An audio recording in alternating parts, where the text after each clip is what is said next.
Isaiah chapter 36. Invasion of Sennacherib.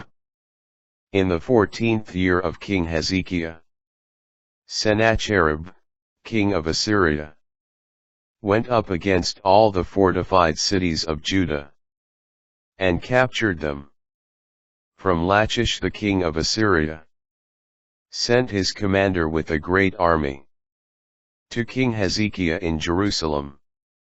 When he stopped at the conduit of the upper pool, on the highway of the fuller's field, there came out to him the master of the palace, Eliakim, son of Hilkiah, and Shebna the scribe, and the chancellor, Joah, son of Asaph. The commander said to them, "Tell Hezekiah, thus says the great king, the king of Assyria, on what do you base this trust of yours?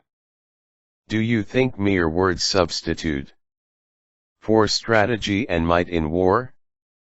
In whom, then, do you place your trust, that you rebel against me?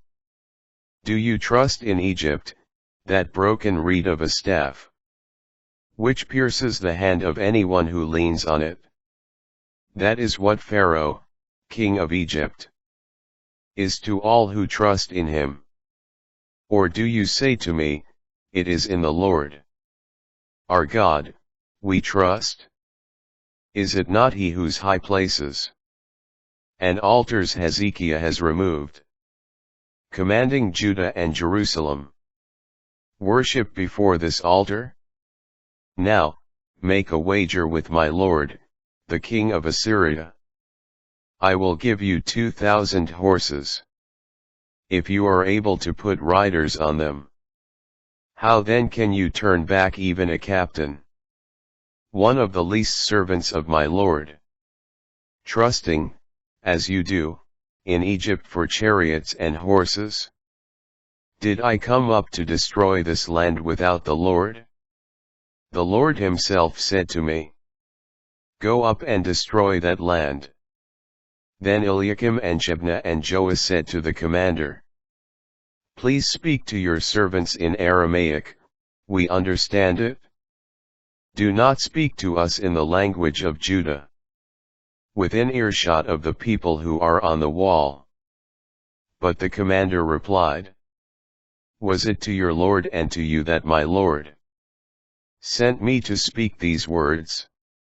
Was it not rather to those sitting on the wall, who, with you, will have to eat their own excrement and drink their own urine? Then the commander stepped forward and cried out in a loud voice in the language of Judah, listen to the words of the great king, the king of Assyria. Thus says the king, do not let Hezekiah deceive you, for he cannot rescue you. And do not let Hezekiah induce you to trust in the Lord, saying, the Lord will surely rescue us, and this city will not be handed over to the king of Assyria. Do not listen to Hezekiah. For thus says the king of Assyria, make peace with me, and surrender to me. Eat, each of you, from your vine, each from your own fig tree. Drink water, each from your own well, until I arrive and take you to a land like your own, a land of grain and wine, a land of bread and vineyards. Do not let Hezekiah seduce you by saying, the Lord will rescue us. Has any of the gods of the nations rescued his land from the power of the king of Assyria? Where are the gods of Hamath and Arpad? Where are the gods of Sepharvaim? Where are the gods of Samaria? Have they saved Samaria from my power? Who among all the gods of these lands ever rescued their land from my power, that the Lord should save Jerusalem from my power? But they remained silent and did not answer at all. For the king's command was, do not answer him.